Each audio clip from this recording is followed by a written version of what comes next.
Raja Ahab dan istrinya yang bernama Isabel menyembah Baal, ilah yang palsu, sehingga membuat bangsa Israel mengalami kekeringan dan kelaparan.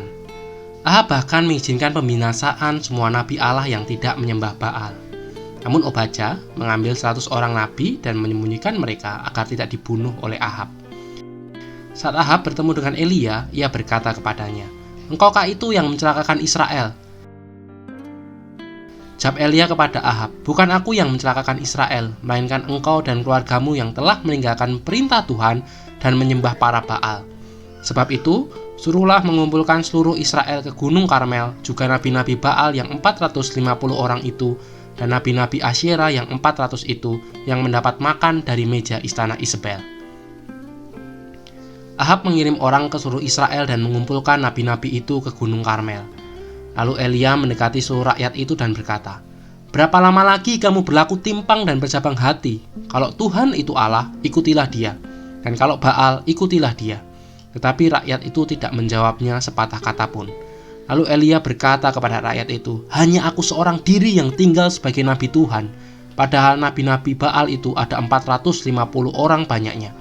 Namun, baiklah diberikan kepada kami 2 ekor lembu jantan.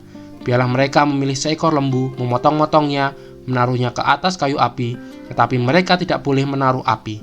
Aku pun akan mengolah lembu yang seekor lagi, meletakkannya ke atas kayu api, dan juga tidak akan menaruh api. Kemudian biarlah kamu memanggil nama ilahmu, dan aku pun akan memanggil nama Tuhan." Maka Allah yang menjawab dengan api, "Dialah Allah." Seluruh rakyat menyahut katanya, "Baiklah demikian." Kemudian Elia berkata kepada nabi-nabi Baal itu, "Pilihlah seekor lembu dan olahlah itu dahulu, karena kamu ini banyak. Sesudah itu panggillah nama Allahmu, tetapi kamu tidak boleh menaruh api."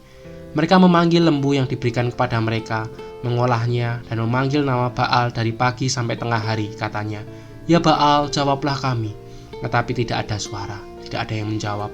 Sementara itu mereka berjingkat-jingkat di sekeliling mezbah yang dibuat mereka itu. Pada waktu tengah hari, Elia mulai mengejek mereka, katanya, "Panggillah lebih keras, bukankah dia Allah? Mungkin ia merenung, mungkin ada urusannya, mungkin ia berpergian, barangkali ia tidur dan belum terjaga." Maka mereka memanggil lebih keras serta menoreh-noreh dirinya dengan pedang dan tombak, seperti kebiasaan mereka, sehingga darah bercucuran dari tubuh mereka. Sesudah lewat tengah hari, mereka kerasukan sampai waktu mempersembahkan korban petang, tetapi tidak ada suara, tidak ada yang menjawab, tidak ada tanda perhatian. Kata Elia pada seluruh rakyat itu, "Datanglah dekat padaku." Maka mendekatlah seluruh rakyat itu kepadanya. Lalu ia memperbaiki mezbah Tuhan yang telah diruntuhkan itu. Kemudian Elia mengambil 12 batu menurut jumlah suku keturunan Yakub. Kepada Yakub ini telah datang firman Tuhan, "Engkau akan bernama Israel." Yang mendirikan batu-batu itu menjadi mezbah demi nama Tuhan, dan membuat suatu parit sekeliling mezbah itu yang dapat memuat 2 sukat benih. Ia menyusun kayu api, memotong lembu itu, dan menaruh potongan-potongannya di atas kayu itu.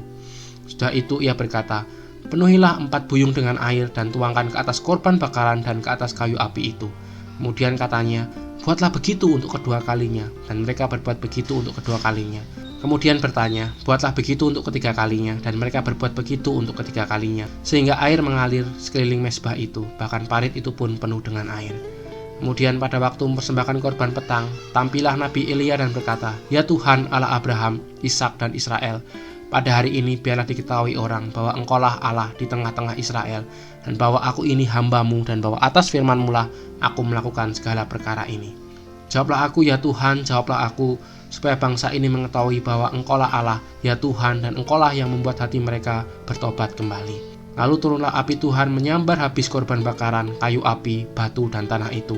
Bahkan air yang dalam parit itu habis dijilatnya.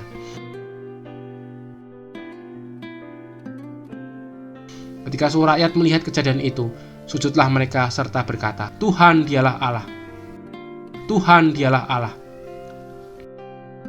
Kata Elia kepada mereka, "Tangkaplah nabi-nabi Baal itu, seorang pun dari mereka tidak boleh luput." Setelah ditangkap, Elia membawa mereka ke sungai Kison dan menyembelih mereka di sana.